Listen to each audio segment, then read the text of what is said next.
রথে পাশে পুষিলা কন্যাত পুনঃ তুমি বরণারি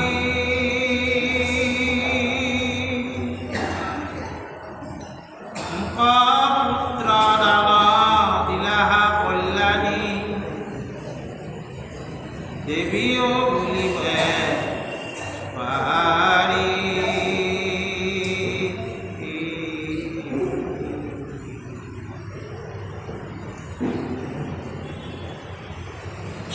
হে রাম হেন শুনি হাকি বুলন্ত ৰাক্ষসী কল্যাণ হোক তোমাৰ জৰা নামে হোক ৰাক্ষসী বুলয় পুনিত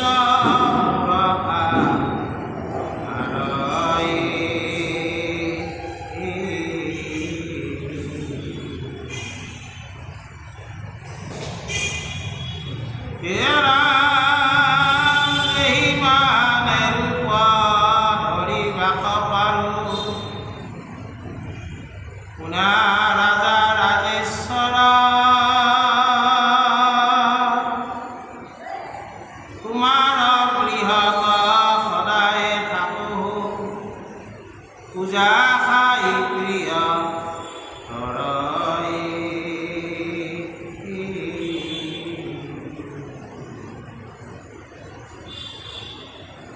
গৃহ দেৱী বুলি মোহৰ খ্যাতি তাকো প্ৰতি ঘৰে ঘৰে দানৱ নাহিতে মানৱ পালিতে সজিল সৃষ্টি ঘৰে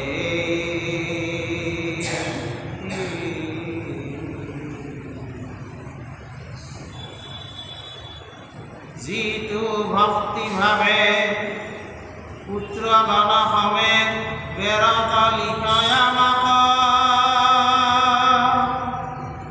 তাহাৰ গৃহত বাঢ়য় মহালক্ষ্মী বিঘ্নিও নলংঘে তাকয়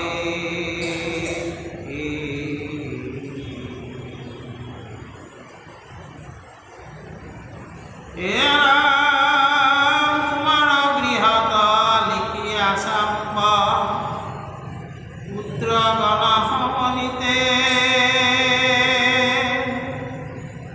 গন্ধে পুষ্পে ধূপে বৈক্ষ ভোগ মহা পূজা কৰা প্ৰতি দিতে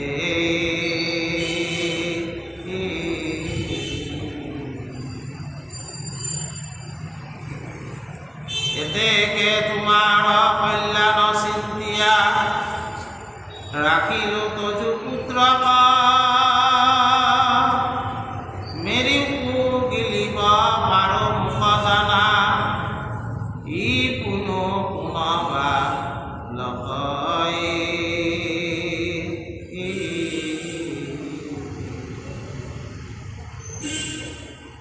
দেৱাসকল আইমাতৃসকল আমি সিদিনাখন যোৱা বৃহস্পতিবাৰে জৰাসন্ধৰ কথা আমি ক'বলৈ পাইছিলোঁ যে জৰা নামৰ ৰাক্ষসীটোৱে ৰজাক পুত্ৰটো তুলি দিছিল। তেতিয়া ৰজাই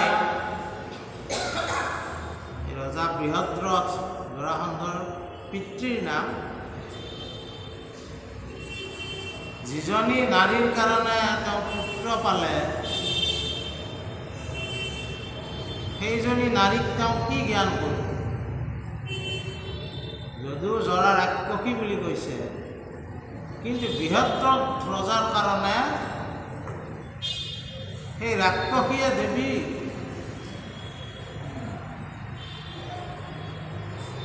এই ৰাক্ষসীয়ে দেৱী হয়। আৰু সেয়েহে তেওঁ কৈছে তোমাক মই দেৱী বুলিছোঁ। তাৰপিছত যেতিয়া তাৰমানে এই ৰাক্ষসীক দেৱী বুলি সম্বোধন কৰিলে, ৰাক্ষসীও ৰজাক মানে আশীৰ্বাদ দিছে, তোমাৰ কল্যাণ হওক। আৰু মই ৰাক্ষসী, মোৰ আহাৰ তেজ আৰু মাংস, মই তেজ আৰু মাংস খাওঁ, তথাপিও তোমাক মই আশীৰ্বাদ কৰিছোঁ, কল্যাণ হওক। ইয়াৰ অৰ্থ এইটোৱে যে যিমানে মানুহজন দুখযুক্ত নহওক কিয়, তেওঁক যদি আমি যথা সন্মান প্ৰদৰ্শন কৰোঁ, তেওঁ আপোনাক সন্মান প্ৰদৰ্শন কৰাৰ কাৰণে কি হয়, তেওঁৰ অন্তৰাত্মাই তেওঁক জ্ঞান দিয়ে। আমি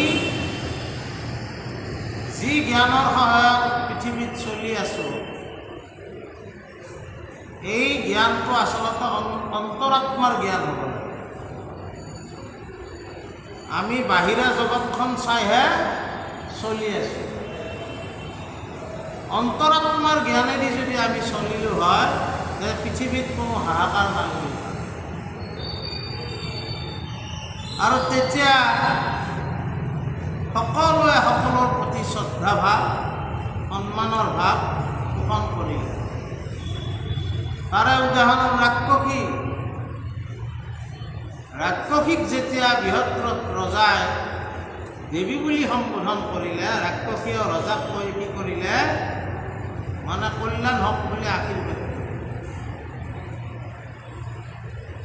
গতিকে গুণ দুখৰ সমষ্টি আমি সকলোৱে,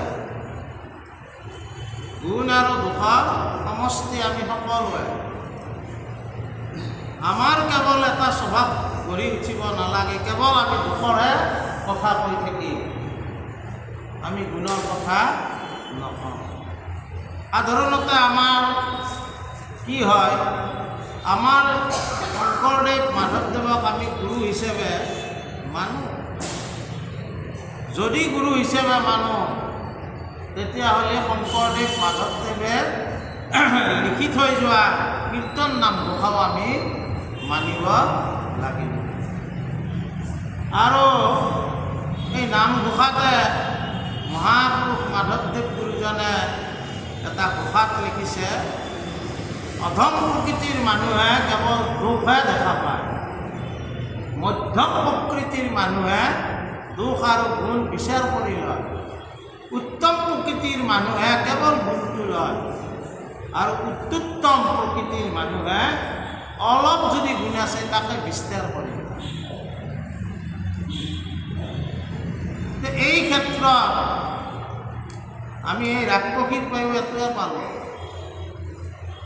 ৰাক্ষসীক যেতিয়া দেৱী বুলি সম্বোধন কৰিলে, ৰাক্ষসীয়েও ৰজাক আশীৰ্বাদ কৰিছে। আমিও যদি আমাৰ লগত চলি থকা মানুহবিলাকক আমি দেৱতা জ্ঞান কৰোঁ, বিষ্ণু জ্ঞান কৰোঁ, তেতিয়াহ'লে তেওঁলোকৰ পৰাও আমি সেই জ্ঞানে লাভ কৰিম।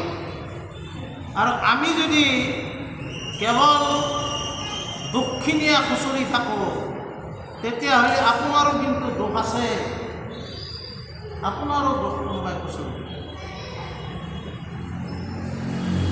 বুজা নাই। গতিকে তাৰপিছত আমাক কি ক'লে, ৰজাই ক'লে যে তোমাক কি, তুমি এতিয়া তোমাকতো মই দেৱী বুলিলোঁ, দেৱীকতো বুজিব লাগিব। তেতিয়া কৈছে যে আচলতে গৃহদেৱী বুলি আমাৰ ইফালত দেখি এই ব্যৱস্থাটো নাই, মানে পশ্চিমবংগৰ পৰা আৰম্ভ কৰি গোটেই ভাৰতবৰ্ষতে কিছুমান নিয়ম আছে। উৰিষ্যাত বেছি আছে, দাক্ষিণাত্যত বেছি আছে। আপোনালোক জগন্নাথক বেছি নহয়, এই ঘৰগিলাৰ আগত কিছুমান ছবি আঁকোৱা থাকে নে, হয় না নহয়? এইবিলাক তাৰমানে তেওঁলোকে গৃহদেৱী বুলি বা বিভিন্ন দেৱ দেৱতাৰ পূজা কৰে কাৰণে সেইবিলাক আঁকি থয়, আৰু গৃহদেৱীকো তেওঁলোকে লিখি থৈ দিয়ে। বুজা নাই? আমি আমাৰ যিটো গৃহ বুলি কওঁ, এই গৃহ আচলতে বসবাস কৰিব লাগিলে ইজনে সিজনক সন্মান মৰ্যাদা সহকাৰে যদি আমি সকলোৱে ঘৰখনত থাকোঁ, সেইখন গৃহ হয়। আৰু সেই কৈছে যে সেই গৃহদেৱীয়ে হিচাপে মই তোমাৰ তাত থাকিম, তুমি যি দিয়া তাক ভক্ষ্য ভক্ষ ভোজন কৰিম, আৰু মই তোমাক কথা দিলোঁ দানৱসকলক নাশ কৰি মানৱক পালন কৰাৰ কাম মই কৰিম। এইবুলি জৰাসন্ধৰ পিতৃক বৃহদ্ৰথক এই ৰাক্ষসী জৰাই কৈছে। তাৰপিছত কি হৈছে?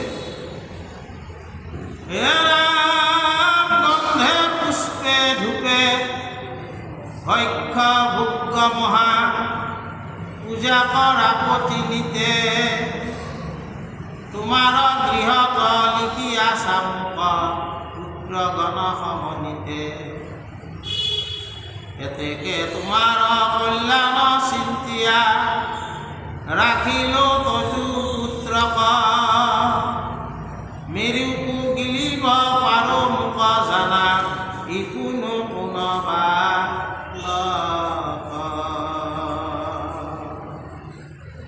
এই বুলি দেৱী অন্তৰ্ধান হইলা হৰিষ হইলা নিপতি পাছে জাত কৰ্ম কৰিলা পুত্ৰৰ মহামহোৎসৱে আদি দুইখান তনু সংযোগ কৰিয়া জৰা জাতুৰা কিলংক এতেকে তাহাৰ জৰাসন্ধৰ হেন প্ৰসিদ্ধ নাম কৈলা।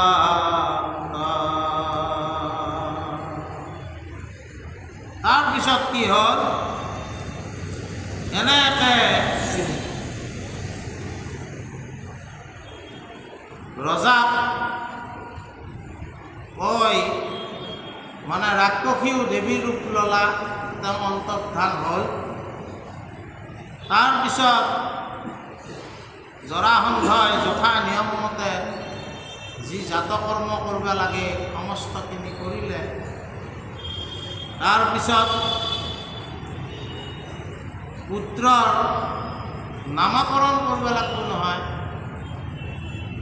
নামকৰণ কৰাৰ কাৰণে যিটো নামকৰণ সংস্কাৰ, এই সংস্কাৰটো কৰিলে আমাৰো সকলোৱে ঘৰত আমাক এইটো গণনি কৰা বুলি কয় নহয়, এইটোৱে সংস্কাৰৰ নাম হ'ল নামকৰণ সংস্কাৰ। আৰু নামকৰণ সংস্কাৰত নামবিলাক ৰাখোঁতে সদায় ই আমাৰ সনাতন সংস্কৃতিত দেৱতাসকলৰ লগত জড়িত নাম ৰখাৰ নিয়ম আছে। আৰু যদি ছোৱালী হয় দেৱীসকলৰ লগত জড়িত নাম তেওঁ ৰাখে। আগতে নামবিলাক প্ৰায় সেনে আছে, হয় না নহয়? তাৰপিছতে আৰু বিভিন্ন কাৰণত এই এটা পৰম্পৰা যে দেৱ দেৱীৰ নামত নাম ৰাখে। কাৰোবাৰ নাম বিষ্ণু, কাৰোবাৰ নাম শিৱ, কাৰোবাৰ নাম দুৰ্গা, কাৰোবাৰ নাম পাৰ্বতী, ইত্যাদি ইত্যাদি। কাৰোবাৰ নাম লক্ষ্মী, কাৰোবাৰ নাম সৰস্বতী ইত্যাদি ইত্যাদি। আৰু এক প্ৰকাৰত নাম ৰাখে কি আঘোণ মানত যদি জন্ম পাইছে আঘোণা, এনে কাৰণবশতও নাম ৰাখে অৰ্থপূৰ্ণ কৰি। এই আঘোণত জন্ম পাইছে যে নামটো আঘোণা ৰাস, বুজা নাই? ছোৱালী হ'লে আঘোণী, কথাটো বুজা নাই? ঠিক তেনেকৈ সোমবাৰত জন্ম পালে সম্বৰু নাম ৰাখ, আমাৰ ইফালে ৰাখছিল। আচলতে সোমবাৰত জন্ম কাৰণে সম্বৰু, এনেকুৱা কাৰণতো নাম ৰাখে। জৰাসন্ধক এই মানে যিহেতু জৰাৰ সেই দ্বাৰাই পুত্ৰটো প্ৰাপ্তি হ'ল আৰু দুটা লগ লাগিল সন্ধি, যেনে হিম যুগ আলয় হিমালয়, দেৱ যুগ আলয় দেৱালয়, সন্ধি ভাঙবা দিছিল নহয় আমাক স্কুলত অসমীয়া ব্যাকৰণত। যেতিয়া মানে অসমীয়া ব্যাকৰণত যোগেন শাস্ত্ৰী ছাৰ আছিল, মনত আছে নে নাই? বঢ়িয়া বুজাইছিল। যোগেন শাস্ত্ৰী ছাৰে যদি ক্লাছ কৰে সেইটো ক্লাছ গোটাই শুনিয়ে ভাল লাগে, আৰু বেলেগকৈ পঢ়িবৰ দৰকাৰ নাই, গোটাই বুজি পায়। শাস্ত্ৰী ছাৰ মনত পৰে দেখোন কেতিয়াবা কিছুমান কথা। গতিকে এই যিটো সন্ধি দেৱ যুগ আলয় দেৱালয়, হিম যুগ আলয় হিমালয়, বুজা নাই? এই সন্ধি দুটা খণ্ড লগ লগা কাৰণে খণ্ড, সেইকাৰণে নাম লেখিলা কি জৰাসন্ধ। এতিয়া সন্ধি কৰি অলপ বেলেগকৈ বুজাবৰ কাৰণে মানে সন্ধ হ'লে অলপ পুৰুষ লাগিব, যে তেওঁৰ নামটো ক'লা কি জৰাসন্ধ। আৰু তাৰপিছত কি হ'ল, হে ৰাম অংককালে সিটো মহাবলী ভৈলা কৌশিক ঋকিৰা পৰে, অনেক ৰাজাক বৈশ্য কৰিলে ধনু ধৰি নিজ কৰে, ৰাজ্য অভিষেক কৰি পাছে তাক বৃহৎ দশ ষষ্ঠ হইলা, দুই পত্নী সমেত তপু গণে বনে গৈ বিষ্ণু চিন্তি গতি পালা, কৃষ্ণ নিগদতি কুলা যুধিষ্ঠিৰ কহিল তাৰ কাহিনী, অষ্টাদশ বাৰ সন্ন সাজিলে দৃশ্য অক্ষিনী, অবাকো বধিলো তাক উপেক্ষিলো বাৰে বাৰে লগ পাই, ব্ৰাহ্মণৰ তেজ অল্প দুখে তাক বধিবাক জুৱাই, পৰম বৈষ্ণৱ ৰাজা গণযত ধৰি নিয়া তাক বোলে, হৰক পুজিতে বান্ধি থয়া আশা অধম যিটো নিষ্ফলে। তাৰপিছত লাহে লাহে জৰাসন্ধ ডাঙৰ হ'ল।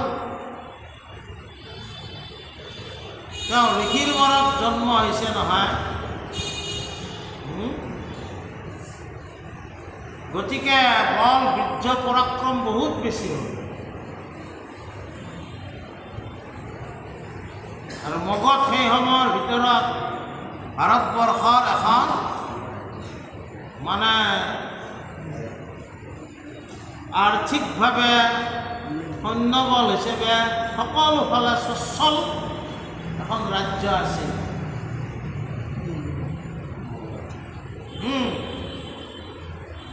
আজি কিন্তু আমাৰ বিহাৰে বেয়া ৰাজ্য, কিন্তু এসময়ত কিন্তু বিহাৰে আছিল আটাইতকৈ সমৃদ্ধিশালী ৰাজ্য। এতিয়াও কিন্তু বহুত আয়াস বিহাৰৰে, ভালখিনি ভাল তাৰে আৰু বেয়াখিনি বেয়াই হৈ আছে। তাতে বিহাৰত মানে কি তাতে অকণমান মানে কি আছে, বৰ্ণাশ্ৰম জাতিভেদটো বহুত আছে। সেইকাৰণে কিছুমান জাতিৰ লোক এতিয়াও তলত পৰি আছে। কিন্তু আমি বৰ ভাগ্যৱান, মহাপুৰুষ শংকৰদেৱ গুৰুজনাই 500 বছৰ আগতে এই বেৰাখন ভাঙি পেলাইছিল। যাৰ কাৰণে অসমত বহু কথা সংস্কাৰিত হৈ গৈছে, আমাৰ ইয়াত সেইটো নাই। বুজা নাই? সকলো জাতিৰ মানুহে শিক্ষা দীক্ষা লৈ আগবাঢ়ি গৈছে। বিহাৰৰ এতিয়াও আয়াস বহুত, বিহাৰত পণ্ডিত মানুহ বহুত আছে, কিন্তু সেই অনুপাতে তাৰমানে বেয়া অশিক্ষিত মানুহ বহুত আছে। কিন্তু এসময়ত মুঠৰ ওপৰত নালন্দা বিশ্ববিদ্যালয়টো বিহাৰতে আছে। অশোকটো বিহাৰৰে ৰজা আছিল, মগধৰে আছিল, গতিকে সমৃদ্ধিশালী। সেই সমৃদ্ধিশালী ৰজা, এই মগধৰ ৰজা কোন আছিল? জৰাসন্ধও আছিল। আমি যিকেইটা ৰজাৰ কথা ক'লোঁ, অশোকৰ কথা ক'লোঁ, এইবিলাক হ'ল ইতিহাসৰ, এইবিলাক পাক ঐতিহাসিক। এতিয়া কথাটো হ'ল লাহে লাহে বল বীৰ্য যিমানে ক্ষমতা বাঢ়ে, তেতিয়া মানুহৰ কি হয়? আৰু ক্ষমতা লাগে। নিজৰ ৰাজ্যখন নেদি নোজোৰে, তেওঁ আকৌ বেলেগ ৰাজ্যবিলাককো তলতীয়া কৰিব চায়। ব্ৰিটিছসকলে দেখা নাই এই সাগৰৰ মাজেদি আহি আহি ভাৰতবৰ্ষ দখল কৰে, কি দৰকাৰ লাগছিল সিহঁতৰ? কিন্তু এইটো এটা অভিপ্ৰায় যে আমাৰ তলত গোটাই পৃথিৱীখন থাকক। এতিয়া সেই কথাটো কোনে ভাবে? আমেৰিকাই ভাবে। আমেৰিকাই ভাবে যে আমাৰ তলত গোটাই পৃথিৱীখন থাকক। তেওঁলোকৰ মতে নহ'লে সেই দেশখন তেওঁলোকে আৰু শাসন ব্যৱস্থা লৰফৰ কৰি দিয়ে। ঠিক তেনেকৈ আমাৰ জৰাসন্ধ বৰ বল হ'ল, ক্ষমতা হ'ল, তেওঁৰ মনত এটা অভিলাষ জন্ম পালা যে মোৰ তলতে গোটাই ভাৰতবৰ্ষৰ ৰজা থাকিব লাগিব। কিন্তু সেই সময়ত একেদৰে যেনেকৈ তাৰমানে ক'ব পাৰি বলিৰ ওপৰতো বলি থাকেই নহয়। ভগৱান কৃষ্ণ আছিল নহয়, কৃষ্ণ বাধাস্বৰূপ হ'ল তেওঁ, আৰু তাতে কৃষ্ণই তেওঁৰ জোৱায়েকক বধ কৰিলে। কংস আছিল জোৱায়েক, সেইও এটা জ্বালা। গতিকে কৃষ্ণক 18 বাৰ তেওঁ শেষৰ বাৰে 18 বাৰ তেওঁ কৃষ্ণৰ লগত মুখামুখি হ'ল। কিন্তু কৃষ্ণই তেওঁক ইচ্ছা কৰিলে জগতৰ ঈশ্বৰে তেওঁক শেষ কৰিব পাৰে, কিন্তু ভগৱন্তই তেওঁক মাৰা নাই। কিয় মাৰা নাই? এটা কাৰণ হ'ল কি, তেওঁ ঋষিৰ ঘৰত জন্ম পাইছে। ঋষিবিলাকক ভগৱন্তই মান্য কৰি ব্ৰাহ্মণক শিক্ষা দিয়া সামান্য কম।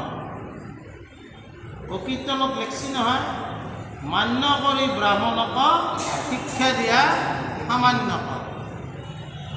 ভগৱন্তৰ অৱতাৰ কিয় হৈছে? আমাকবিলাকক শিক্ষা দিয়াৰ কাৰণে। তেওঁ যদি এই কথাটো ঋষি নামানে, তেনেহ'লে এটা কলংক হৈ যাব। বুজা নাই? গতিকে তেওঁ সেইকাৰণে জৰাসন্ধক বধ নকৰে। আৰু এটা ডাঙৰ কাৰণ কি জানে না? কৃষ্ণ বিৰোধী যিমান ৰজা জৰাসন্ধৰ লগত লগ লাগে, একেলগে সিহঁতক মাৰে। কৃষ্ণই বিচাৰি যাবৰ দৰকাৰ নাই, কাৰণ কৃষ্ণ বিৰোধী গিলে জৰাসন্ধৰ লগ লাগে, গতিকে গোটাইগিলাক একেলগে মাৰে। কৃষ্ণ আৰু বিৰোধী বিচাৰিবৰ দৰকাৰ হোৱা নাই, জৰাসন্ধৰ লগত লগ লাগি আহে, গোটাইগিলাক মাৰে। কিন্তু জৰাসন্ধক নামাৰে, যে আৰু মাৰ আৰু বিৰোধী গোটো। আৰু ঋষিৰ ঘৰৰ কাৰণে ভগৱন্তই তেওঁক বধ কৰা নাই। তাৰপিছত কি কৈছিল? এই ঋষি বৰত তেওঁক বধ নকৰোঁতে জৰাসন্ধই মানে কেতিয়াবা কি হয়, আপোনাতকৈ এজন বলিয়েও আপোনাক আক্ৰমণ নকৰে, কিন্তু আপোনাৰ তেতিয়া কেতিয়াবা ভুল ধাৰণা হয়, ই মোক একো কৰিব নহয়, দেখা নাই মই তাৰ দুই মুখত গালি পেলাই একো কৰিব নহয়, সিহঁতৰ ধাৰণা ভুল। তেওঁ কি কাৰণত কৰা নাই সেইটো কাৰণটো বেলেগ হ'বও পাৰে। গতিকে মানে আমাৰ দেৱ দেৱীবিলাকক সন্তুষ্ট কৰাৰ কাৰণে বলি দিয়া এটা ব্যৱস্থা আমাৰ হিন্দু ধৰ্মত আছে। বলি দিয়া, বলিৰ তাৎপৰ্য অলপ নিগমে বেলেগকৈ কৈছে, আগমে বেলেগকৈ কৈছে। নিগমে কৈছে কি বলি দিব লাগে, কি বলি দিব লাগে? কাম, ক্ৰোধ, লোভ, মোহ, মদ, মাৎসৰ্য, এই 6 ঋতু আমি বলি দিব লাগে। এতিয়া বলিৰ বস্তুগিলা চাবচোন, বলি কি কি দে? বলি দে মোহ। মোহটো কিহৰ? মোহটোতো নাখায়, আমাৰ মানুহটো মোহ নাখায়, এতিয়া বলি কিয় দে? আমি নাখা বস্তুটো দেৱী কেনেকৈ খায়? তাৰমানে মোহটো প্ৰতীক, কিহৰ প্ৰতীক? ক্ৰোধৰ প্ৰতীক। মোহৰ দৰে ক্ৰোধী বস্তু একো নাই। এতিয়া যদি গেনা মহ বুলি কয় নেকি, কাজিয়া লাগে, এটা মৰিব লাগিব, তেতিয়াহে কাজিয়াখন সামৰিব, নমৰাক লাগি সিহঁতে যুঁজিয়ে থাকে। আমাৰ ওচৰত মহ চৌ নাই কাৰণে আমাৰ এক্সপিৰিয়েঞ্চটো কমি গৈছে, কিন্তু এতিয়া যদি গেনা মহৰ কাজিয়া লাগে, এটা মৰাক লাগি যাব লাগিব। মহৰ দৰে ক্ৰোধী নাই, আৰু সেইকাৰণে জাকেতে মহক সিংহই ভয় কৰে। মহটো বলি দিয়া দ্বাৰাই বুজাইছে যে ক্ৰোধটো আমি বলি দিব লাগে। তাৰপিছত আমাৰ কি বলি দে? ফল বলি নেদে, কোমোৰাও বলি দে। আমাৰ মহাপুৰুষীয়া মানুহবিলাক সেইকাৰণে কোমোৰাটো মাজেদি নাকাটে, দীঘলক দীঘলে কাটে। কাটে নে নাকাটে? হয়নে? মাজেদি কাটলি বলি দিয়া বুলি এটা অনুভৱ কৰে, দীঘলক দীঘলে কাটে। তাৰপিছত এতিয়া ফল বা পাচলিকে বলি দিয়ে, সেইটো মোহৰ প্ৰতীক। ঘৰত আপোনাৰ যিমানে নাথাকক কিয়া, কাৰোবাৰ গাছত যদি এটা বঢ়িয়াকৈ কোমোৰা লাগি আছে, এই বৰ ধুনীয়া কোমোৰা। ঘৰৰ গৃহস্থই যদি সোধে, বাইদেউ নহ'লে কোমোৰাটো দি খেদাওঁ, দি নহ'লে ভাজি খাম। মোহ হয় এটা বস্তু দেখি, সেইটো মোহৰ প্ৰতীক। ঘৰত আপোনাৰ থাকক কিবা। তাৰপিছত আমাৰ লোভ, হাঁহ পাৰ বলি দে। পাৱৰাক কেইটামান বস্তু দি চাবচোন, সি খাবাহে যেন নাপাব, ইমান তাড়াতাড়ি সি তাৰমানে খায়। তাৰমানে লোভটো, লোভৰ প্ৰতীক। হাঁহটো হেনে কাম, ক্ৰোধ, লোভ, মোহ। কামৰ প্ৰতীক ছাগল, ছাগলটো কামৰ প্ৰতীক। আচলতে আমাক বুজাইছিল কি যে তোমাৰ ভিতৰৰ কাম, ক্ৰোধ, লোভ, মোহ এইবিলাকক বলি দিয়া। তাৰপিছত মানে চলোতে চলোতে চলোতে কি হয়, অভীষ্ট সিদ্ধিৰ কাৰণে বলি দিব লাগে। যে অমুক বলি দিলি মোৰ অন্ত অভীষ্ট সিদ্ধি হ'ব, মোৰ মনৰ ইচ্ছা পূৰণ হ'ব। বুজা নাই? সেইকাৰণে মহাপুৰুষ শংকৰদেৱৰ জন্ম সম্পৰ্কত ৰামচৰণ ঠাকুৰে কি লিখিছে? ইটো ৰাজ্যে পূৰ্বকালে নাছিলে ভগতি, নানা দেৱী পূজা ধৰ্ম কৰয় সম্পত্তি। নানা দেৱী পূজয় কৰয় বলিদান, অংশ চাগ মহিক কাটে অসংখ্য প্ৰমাণ। ইটো লোক তল মহিলা ঘোৰ নৰক, কৃপাময়ে কৃষ্ণ চিন্তা কৰি বৈকুণ্ঠ। ইটো লোক সমস্তক কৰিতে উদ্ধাৰ, শংকৰ স্বৰূপে আহি মহিলা অৱতাৰ। মহাপুৰুষ শংকৰদেৱ আহি আমাক এই হিংসা ধৰ্মৰ পৰাই আঁতৰাই আনি আমাক এটা অহিংসা শুদ্ধ ধৰ্ম আমাক প্ৰদান কৰিছে। কিন্তু আমাৰ দুখৰ বিষয় এইবিলাক মাইকত কোৱা কথা নহয়, কিন্তু আমি আজিকালি অলপ ব্যতিক্ৰম দেখা পাইছোঁ। মই ক'বও লাগিব, মাইকত মোৰ কোৱাৰ অধিকাৰো আছে। দেখা পাইছোঁ আমি অলপ আমাৰ ল'ৰা ছোৱালীক শিক্ষা প্ৰদান কৰোঁতে সাৱধান হোৱাৰ দৰকাৰ আছে। আজিকালি আৰু গোবৰ পানী নুখুৱাই শিক্ষাৰ দ্বাৰাই বুজাই দিব লাগিব, বুজা নাই? এই ব্যৱস্থা এই দেৱতা শিৱক সন্তুষ্ট কৰাৰ কাৰণে ৰাজাসোপাক বলি দিবাক লাগি থৈ নিছি। তেওঁ বলি দিব, 100টা ৰজাক বলি দিব পাৰিলে তেওঁ কি হ'ব পাৰিব? চক্ৰৱৰ্তী ৰাজা। বুজা না? ইচ্ছা অভিষ্ট সিদ্ধি কৰাৰ কাৰণে। গতিকে এই জৰাসন্ধক এনেকৈ যেতিয়া ভাবি আছে, তেওঁ আকৌ শিৱৰ ভক্ত। গতিকে এই যিটো তেওঁৰ মনৰ অভিলাষা, মানে ভগৱন্ত পুৰুষে হিংসাই দি যিটো আমি অভিষ্ট পূৰণ কৰিব চাওঁ, ভগৱন্ত পুৰুষে তাতে সহায় নকৰে।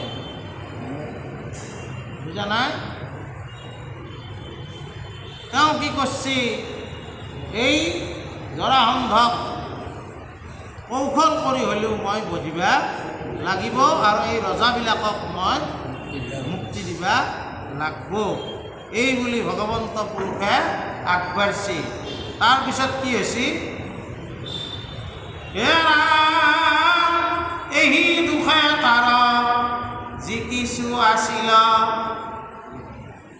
পুণ্য হব ভৈল হয়, এবেশে জানিবা বুধিব দুষ্টক, পঢ়িল জানা নিশ্চয়। মোহৰ লগত দুয়ো ভাই, ভীম আৰু ধনঞ্জয়, যেবে মোৰ চিত্ত জানা যুধিষ্ঠিৰ, নকৰিবা আটক।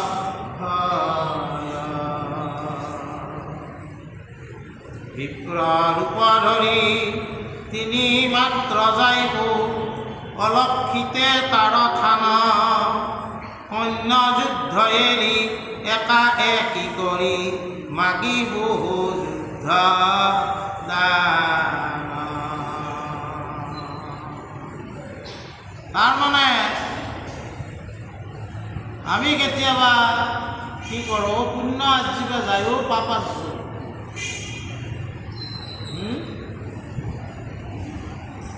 অৰ্থাৎ আপোনাৰ যি আছে তাকে দিলে ভগৱন্ত সন্তুষ্ট হ'ব।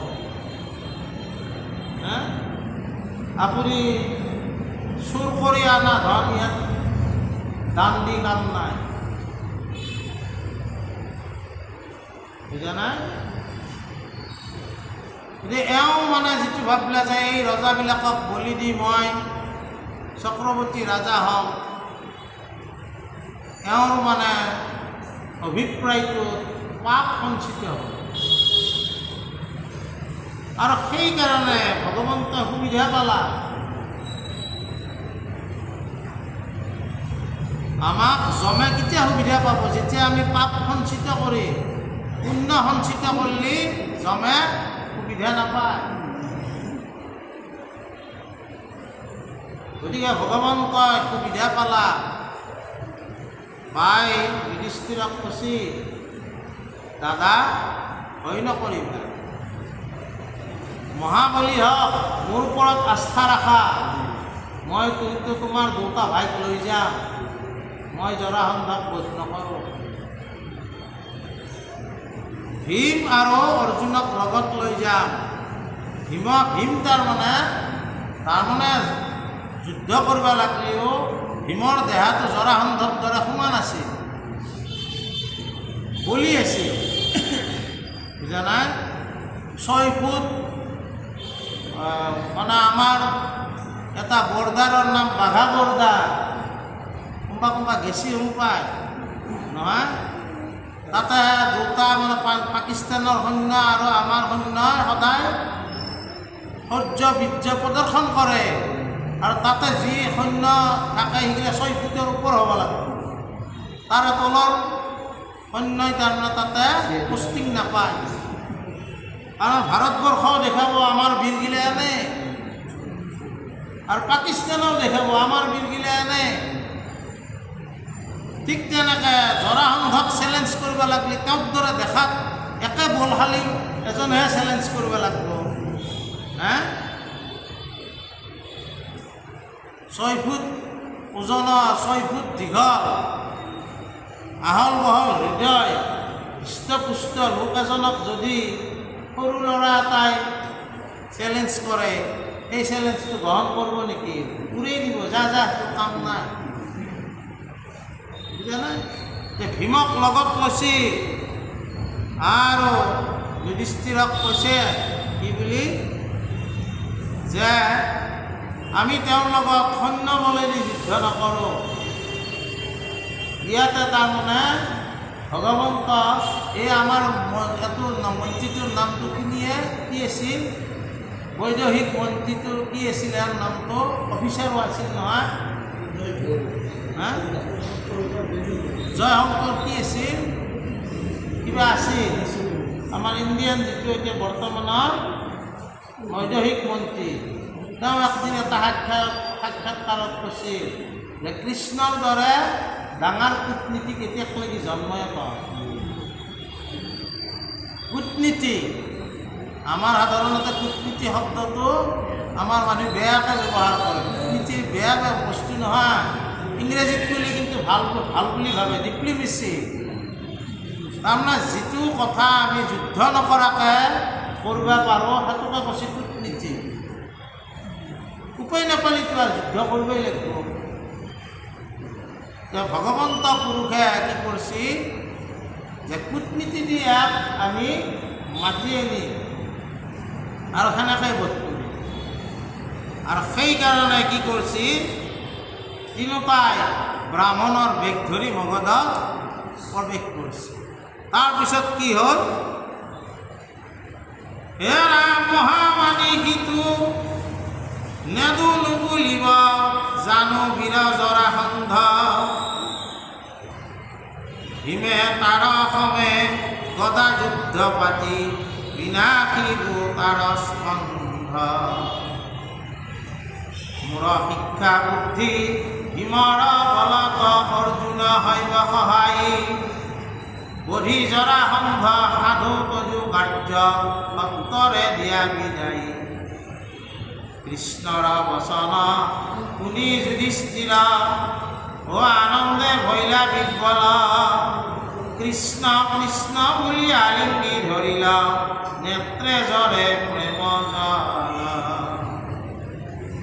বুদ্ধি বুলন্ত তোমাৰ চিত্তক সমস্তে জানো মুৰাৰী, তোমাৰ একে বুদ্ধি সকলো দুৰ্গতি তৰাই আছা প্ৰাণ পাণ্ডৱৰ নাথ তুমি কেৱচ্যুত আশ্ৰয় আছো তোমাক, আমাৰ কল্যাণ সাধিবা গোসাই বিস্ময় ইহাত।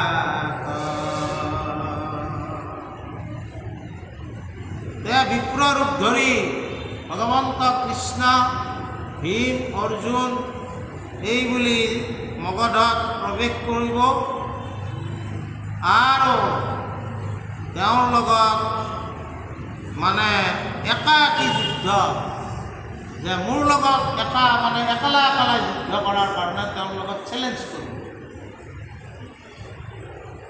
চেলেঞ্জটো গ্ৰহণ কৰিব জৰাসন্ধই, আৰু সেই গ্ৰহণ কৰিলে তেওঁ যেতিয়া যুদ্ধ কৰিব তেতিয়া মই ভীমক মোৰ বুদ্ধি সকলো তেওঁ শিক্ষা প্ৰদান কৰিছোঁ। কেনেকৈ মাৰিব লাগিব মই বুদ্ধি আৰু শিক্ষা দি দিম। সেই বুদ্ধি আৰু শিক্ষাৰ বলত মানে জৰাসন্ধক বধ কৰিব। এই বুলি যেতিয়া ভগৱন্ত কৃষ্ণই যুধিষ্ঠিৰক কৈছে, যুধিষ্ঠিৰে আনন্দ পাইছে, কিন্তু আনন্দ পোৱাৰ লগতে তেওঁৰ চকুলো বৈছে আৰু তেওঁলোকক গোটেইকেইটা খাপটা মাৰি ধৰি আলিংগন কৰি বিদায় কৰিছে। আৰু ভগৱন্তক কৈছে যে তুমিয়ে আমাক ৰক্ষা কৰি আছা, তোমাৰ ওপৰত আমাৰ ভৰসা আছে, গতিকে সেই ভৰসাতে মোৰ ভাই দুটাকো তোমাৰ লগত পঠাই দিম। এই বুলি পঠাই দিছে। আৰু তাৰপিছত কি হৈছে, হে ৰাম আজি হেন জানা তোমাৰ বচনে, বোধ ভৈল জৰাসন্ধ, ৰাজসূয় যজ্ঞ সিজিল আমাৰ, লভিলো পৰমানন্দ।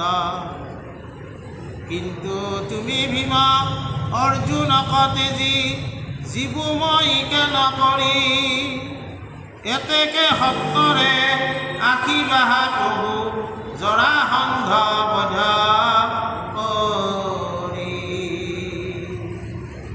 হেন কি শুনি কৃষ্ণ ভীম ধনঞ্জয়, নিপতি কনতি কৰি, মহাসুমংগলে চলি গইলা তিনি, মাগধ ৰাজাৰ পুৰী। শুদ্ধ বৰমত চিন্তি জগন্নাথে, জানক জৰাসন্ধ দেখ, ভক্ত মেলাইবো দুষ্টক বধিবো, মনত ৰংগে আহে।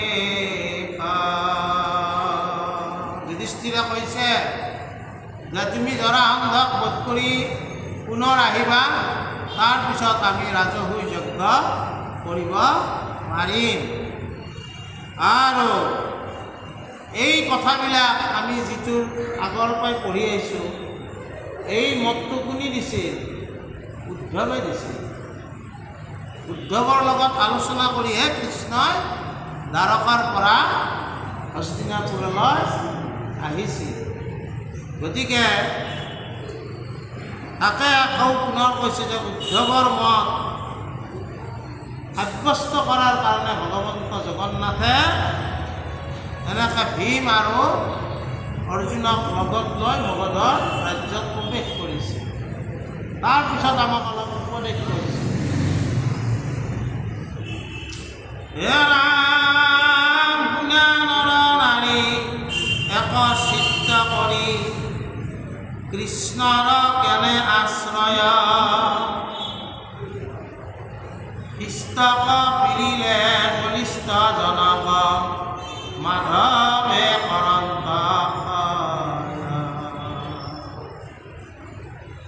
হেন জানি পৰ,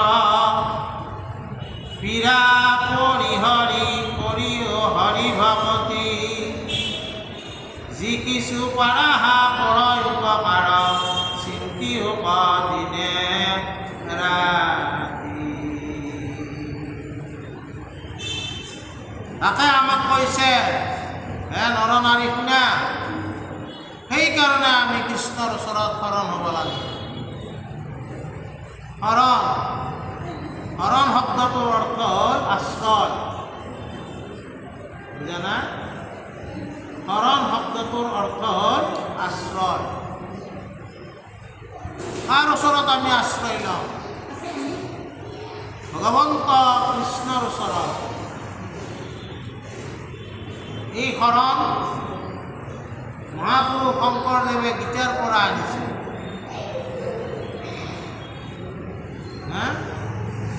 গীতাৰ পৰা আনিছে। গীতাই কি শিকাইছে? গীতাই যোগ কৰিব শিকাইছে। কি যোগ কৰিব শিকাইছে? গীতাৰ যুগৰ উত্তৰটো হয় সদায়। সদায় উত্তৰটো হয় কি? জীৱাত্মা আৰু পৰমাত্মাৰ একত্ৰ যিটো যুগ, সেইটো যুগৰ কথাই গীতাই কৈছে। জীৱাত্মা আৰু পৰমাত্মা হ'ব লাগে।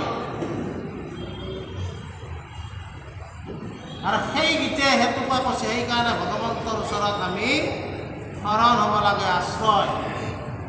শৰণ সম্পৰ্ক আমাৰ মিছকনচেপ্ট আছে, আমাক আমি গোটেইবিলাক ইয়াৰে শৰণীয়া, কিন্তু শৰণ ক'ত হৈছোঁ বুলি যদি সোধা হয়, বাপুগিলাৰ নাম ক'ব, অধিকাৰগিলাৰ নাম ক'ব, কিন্তু আমি আচলতে শৰণ হওঁ ভগৱন্ত কৃষ্ণৰ চৰণ।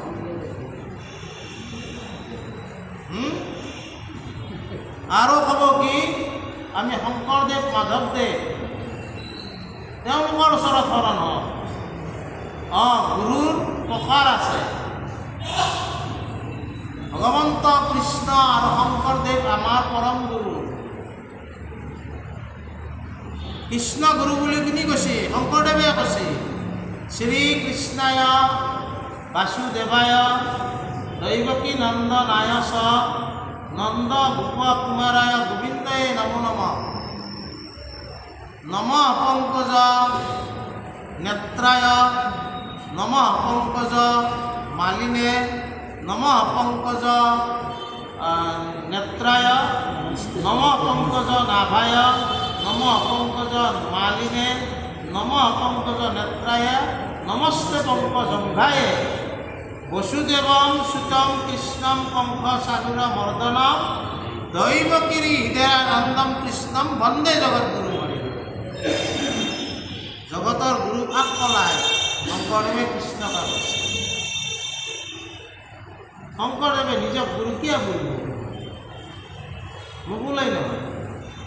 শংকৰদেৱে যেতিয়ালৈকে শৰণ দি আছে, কাক ওচৰত শৰণ দি আছে? ভগৱন্ত কৃষ্ণ। শংকৰদেৱৰ তাতে শৰণ কোনে হৈছে? প্ৰথম ব্ৰাহ্মণবিলাক হৈছে, মহেন্দ্ৰ কন্দলিকে আদি কৰি। তেওঁ চিহ্ন যাত্ৰা যেতিয়া কৰিলা, তেতিয়া অহিতু শংকৰ দেখা পায়। মহেন্দ্ৰ কন্দলীয়ে তেওঁ শিক্ষাগুৰু আছিল। তেওঁ কৈছে, তুমিতো সাধাৰণ মনুষ্য নহয়, তুমি গকুলৰ কানাই, তুমি শৰণ দিবা। এতিয়া শংকৰদেৱে আৰু কৈছে যে মইতো ক্ষুদ্ৰ, আপোনালোক ব্ৰাহ্মণ, মই কেনেকৈ আপোনালোকক শৰণ দিম? যেতিয়া মহেন্দ্ৰ কন্দলী কৈছে যে গকুলৰ কানাই ক'ত ব্ৰাহ্মণ আছিল, তেওঁক দেখোন জগতে পূজা কৰে, ব্ৰাহ্মণসকলেওতো কৃষ্ণ পূজা কৰে। কথাটো বুজা নাই? কৃষ্ণ ক্ষত্ৰিয় হৈ আছে। কৃষ্ণ আচলতে ক্ষত্ৰিয়, চন্দ্ৰবংশীয়। কিন্তু এতিয়া যাদৱবিলাকেও কয়, কাৰণ নন্দৰ ঘৰতো ডাঙৰ দীঘল হৈছে, আমাৰে মানুহ। আচলতে যাদৱ নহয় কৃষ্ণ, কৃষ্ণ আচলতে চন্দ্ৰবংশীয়। গতিকে কৃষ্ণক এই যুক্তিত শংকৰদেৱে দিব লগা হ'ল। দেওঁতা শংকৰদেৱে গোপী উদ্ধৱ সংবাদ শাস্ত্ৰখন স্থাপন কৰিছে, কৰি সেই শাস্ত্ৰৰ মাজতে বাংময় ৰূপত ভগৱন্ত প্ৰতিষ্ঠা কৰি সেই ৰূপতে শৰণ দিয়া আছে। বুজা নাই? গতিকে শৰণ শব্দটো আমি ভালকৈ বুজিব লাগে, কাৰ ওচৰত আমি শৰণ হৈছোঁ। আৰু এই প্ৰশ্নটো আমাক ভালকৈ বুজিব লাগে, আমি ভগৱন্ত তাতে কোন থাপনা হৈ আছে, যিজনে থাপনা হৈ আছে তেওঁৰ ওচৰতে আমি শৰণ হৈছোঁ। ভগৱন্ত কৃষ্ণ হ'ল পৰম গুৰু, শংকৰদেৱ হ'ল পৰম গুৰু। শংকৰদেৱক পৰম গুৰু বুলি কোনে কৈছে? মাধৱদেৱে।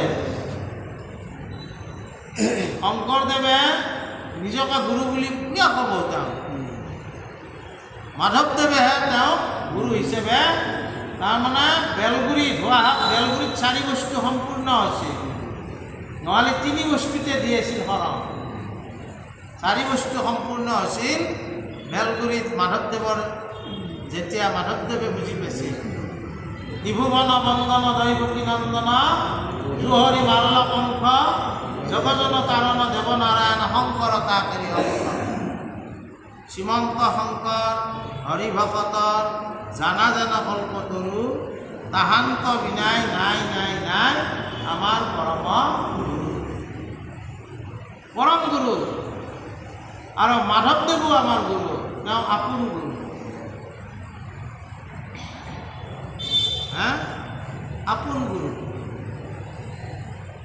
আৰু যিজনে শৰণ আপোনাক দিছিল তেওঁ সাধু মহন্ত যোনেই হওক বা সমাজে নিৰ্ণয় কৰাই হওক বা আমাৰ ক্ষুদ্ৰ অধিকাৰ ৰাজীৱে হওক, সেইটো বেলেগ কথা, বুজি পাইছে নে নাই? কিন্তু সেইটো হ'ব দীক্ষাগুৰু। দীক্ষা শব্দটো শৰণৰ লগত নাহে, শৰণ দীক্ষা বেলেগ, শৰণ বেলেগ।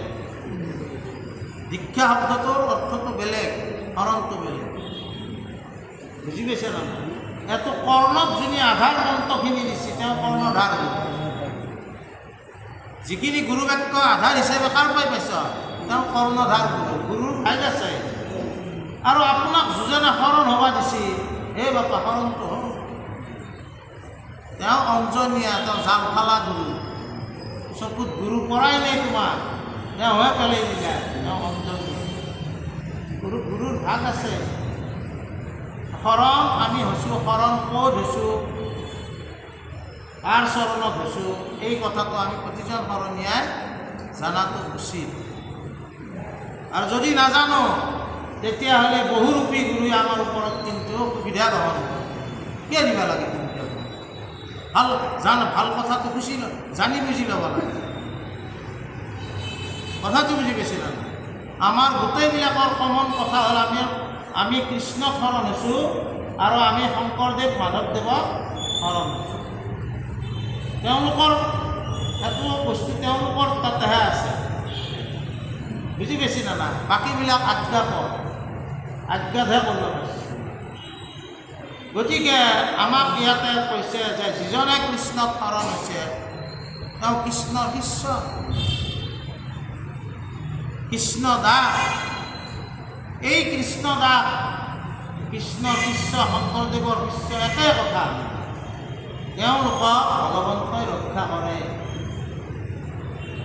আৰু সেইকাৰণে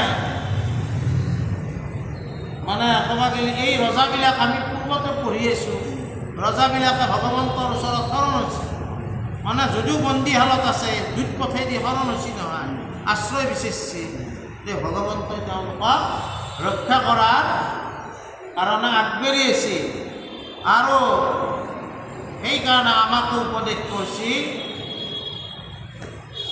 যে আমিও সকলো কথা পৰিহাৰ কৰি ভগৱন্তৰ ওচৰত শৰণাগত হ'ব লাগে। তাৰপিছত কি কৈছে? হে ৰাম সজ্জন ৰজ্জন দেৱ নিৰঞ্জন, কৃষ্ণেশে কৰুণা সিন্ধু, গুণিছা হামনে নাৰায়ণ বিনে, আছে কোন প্ৰাণ বন্ধু। জানা যেবে নিষ্ঠ মুখ্য দেৱ কৃষ্ণ, শুনা কাণ গুণ নাম, তৰিও দুৰ্গতি শুদ্ধ হৌমতি, বাকী বোলা ৰাম ৰাম। তাৰমানে আমাক কৈছে যে ভগৱন্ত কৃষ্ণ, আমি অলপ 8টা বজাত আমি আৰু পাঠ আৰম্ভ নকৰোঁ, আজি শেষে হ'ল। অলপ কথা আমি কৈছোঁ কি যে আমাৰ মহাপুৰুষ শংকৰদেৱ গুৰুজনাই যিটো আমাক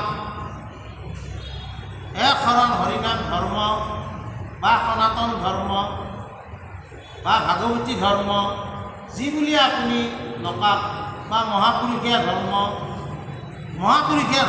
বুলি কিয় কয়? মহাপুৰুষীয়া ধৰ্ম বুলি কিয় কওঁ? ভাগৱতক আধাৰ হিচাপে লওঁ কাৰণে ভাগৱতী ধৰ্ম,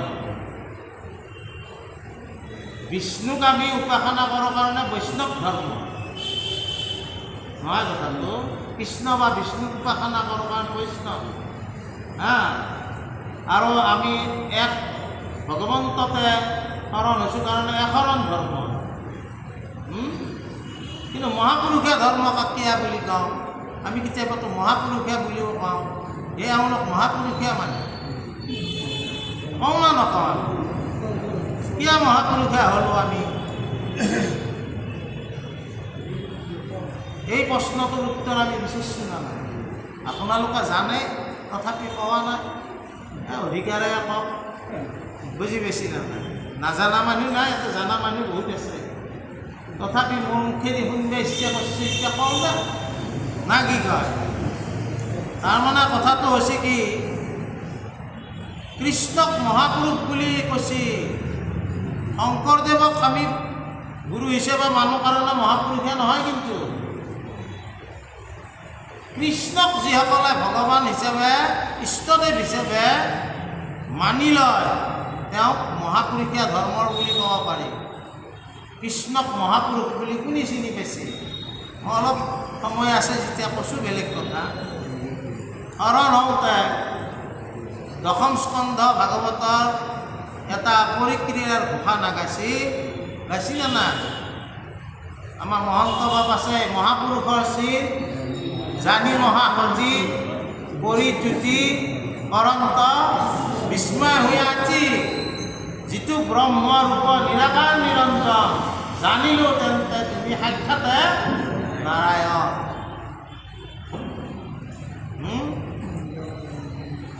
ভগৱন্ত কাৰাগাৰত জন্ম নাপাইছিল, তেতিয়া তেওঁ বসুদেৱ আৰু দৈৱকী সেৱা কৰিছে নহয়, আছে নে নাই? পদ চৰণ কমল যেন নৱপদ্ম কুশ, জাক দেখি ভকতৰ পৰম সন্তোষ, প্ৰসন্ন বদন জলে অলকা তিলক, বসুদেৱে দেখিলন্ত অদ্ভুত বালক, পৰি দুয়ো পানী পাছে কৰি লন্ত তুতি। কোনি তুতি কৰিছে? হা? পিতৃ মাতৃ ল'ৰাক তুতি কৰিছে, কাৰণ ল'ৰা নহয় বুলি জানিছি। হা হা তেতিয়াই তাৰমানে দশম স্কন্ধত আছে কি, যে মহাপুৰুষৰ চিৰ জানি মহাসতী কৰি তুতি কৰন্ত বিস্ময় হৈ আছে। এইটো আমাৰ ল'ৰা হ'ব নোৱাৰে। মহাপুৰুষৰ চিন গোটাই আছে, এতিয়া মহাপুৰুষৰ চিন বা কি এতিয়া সেইটো এটা কথা আহিল। চৌষষ্ঠি কলা 64 গুণ 32 অলংকাৰ 32 লক্ষণ, বুজা না? এই বস্তুটো থাকিব লাগিব। ইয়াৰে কিছু কিছু লক্ষণ কিন্তু আমাৰ সকলোৰে গাত আছে, বুজি পাইছি না নাই? গোটাই নাথাকে, কৃষ্ণৰ গোটাই আছে, শংকৰদেৱৰ গোটাই আছে, আমাৰো সকলোৰে গাত থাকিব। কিন্তু আপুনি যদি নখৰ মই নখটোৰা কথা কৈছোঁ, এই হাতখনত ভগৱন্ত কৃষ্ণৰ গোটাকেইটা আঙুলিতে অৰ্ধচন্দ্ৰ আছে। আমাৰ কেইটামানতহে থাকিব, ক'ৰবাত দুটা এটাত থাকিব, কিন্তু সকলোকেইটাত নাথাকে। বুজি পাইছি না নাই? মই এটা কথা কৈছোঁ, এইগিলা চিন কপালখন এনেকৈ ল'ৰাখনত 3ডাল আঁচ পৰিব কুচাই দিলে। আমাৰ কিছুমানৰ সেইটো থাকিব, কিছুমানৰ নাথাকে। পেটটোত 3ডাল আঁচ পৰিব বহি থাকিলে, এইবিলাক চিন। বুজি পাইছি না? এনে ধৰণৰ চিন মই একবাৰ শংকৰ মন্দিৰৰ এইখনত লিখিছোঁ, আপোনালোকে পঢ়ছি নে নাই নাজানো। বুজি পাইছি না? এনেকৈ আমি লেখা হৈছে 32 অলংকাৰ 32 লক্ষণ 64 গুণ 64 কলা। মই লিখিছোঁ মানে মই বুলি কোৱা ভুল আচলতে। মই আৰু এই ভুৱন গৈ লেখা কিতাপ এখন পঢ়ি পেলাই লিখিছোঁ, মিছা কৰি কি হ'ব? পঢ়িবতো লাগিব হয় না নহয়? মইনো পঢ়বে জানিলোঁ হয়, কথাটো বুজি পাইছে? তেওঁলোক পণ্ডিত মানুহ আছে। গতিকে এই মহাপুৰুষ ভগৱন্তক দেখা পাইছিল, ভগৱন্তক মহাপুৰুষ বুলি কৈছিল, আৰু সেইকাৰণে আমাৰ পন্থটোক কি বুলি কৈছে? মহাপুৰুষীয়া পন্থ। কৃষ্ণক ভজো আমি। মহাপুৰুষীয়া পন্থ মানে কাক ভজো? আমি কৃষ্ণক ভজনা কৰোঁ। সেইকাৰণে আমাৰ পন্থটোৰ নাম মহাপুৰুষীয়া। আৰু আমাৰ গ্ৰন্থ হ'ল আমাৰ গীতা ভাগৱত। গীতা ভাগৱত, গীতা আৰু ভাগৱতৰ আধাৰত আমাৰ ধৰ্মটো কথাগিলা নিৰ্ণয় হয়। বুজি পাইছি না নাই? সেইকাৰণে ইয়াক ভাগৱতী ধৰ্ম বুলিও কয়। আৰু আমাৰ শৰণ ব্যৱস্থাটোত বহু দেৱ দেৱীৰ ব্যৱস্থা নাই। আমাৰ এটাতে ভগৱন্ত এজনকে দেখাই দিছে। সেইকাৰণে এটোৰ নাম শৰণ হৰিনাম ধৰ্ম। আৰু এইটো আটাইতকৈ পুৰণি সনাতন ধৰ্ম। সনাতন ধৰ্ম বুলি মহাপুৰুষে লিখছি। ক'ত? গুণমেলাত দ্বিতীয় ঘোষা আছে। সকলোৱে আমি ৰাম নিৰঞ্জন পাতক ভঞ্জন সেইটো সকলোৱে জানে। হৰি হৰি ৰাম বুলি পিছত আৰু এটা আছে, সেইটো কোনেও নপঢ়ে, বুজা নাই? তাতে আছে ইটো বিতুপন ধৰ্ম সনাতন। শংকৰদেৱৰ নিজৰ কলম সনাতন বুলি কৈছে। কিয়? এইটো ধৰ্মই পূৰ্বতে আছে। সত্য যুগে প্ৰথমত ব্ৰহ্মাই আদি দেৱযত হৰিনাম কৰিলে কুকুত কৰি থৈ দিলে, হয় না নহয়? এইটোৱে সনাতন, আটাইতকৈ শাশ্বত পুৰণি ধৰ্ম এইটোৱে আছে। এইকাৰণে এই ধৰ্মক আমি মানিছোঁ। আমাৰ ইষ্টদেৱ কৃষ্ণ, তেওঁকে আমি ভজিব লাগে। আমাৰ যেনেকৈ আগে পিছে আমি যেনেকৈ এই ধৰ্মটোৰ ক্ষেত্ৰত কিছু সাৱধানতা আমি অৱলম্বন কৰিছোঁ, আজিকালি সাৱধানতাবিলাক আমাৰ কমি গৈছে। আমি আজিকালি সকলোকে যাওঁ, কিন্তু সকলোকে যাব লাগে কি নালাগে এই কথাবিলাক নিজে একবাৰ বিচাৰ কৰি চাব। কাৰণ শিক্ষা দীক্ষা সকলোৰে আছে।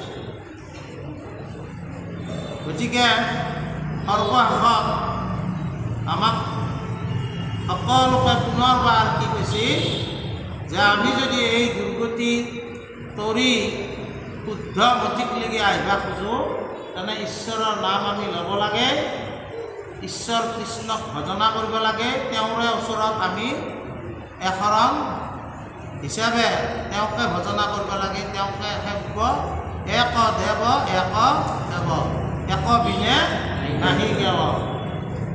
অলপমান আমি ভাগৱতটো শুনিব লাগিব। তাৰ চেগে আমাৰ ধৰ্মটো ৰক্ষা কৰাৰ কাৰণে আমি যত্ন কৰিব লাগিব। যে উৎসৱো আহি আছে, ৰং চঙো দিবা আৰম্ভ কৰিছে।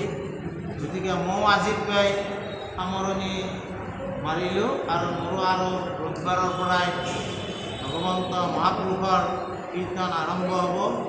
যদি আমি তাৰমানে কওঁতে মিলোতে অলপ যদি উচ্চ ভাষ্য কিবাকিবি হৈছেও, আপোনালোকে দুখ নধৰিব। কাৰণ সকলোৰে দুখ নিবাৰণ কৰিব পাৰি, ভক্তৰ দুখ নিবাৰণ কৰিব নোৱাৰি। গতিকে সকলো ভকতকে চৰণত সেৱা জনাই আমি সামৰণি মাৰিছোঁ। অপৰাধ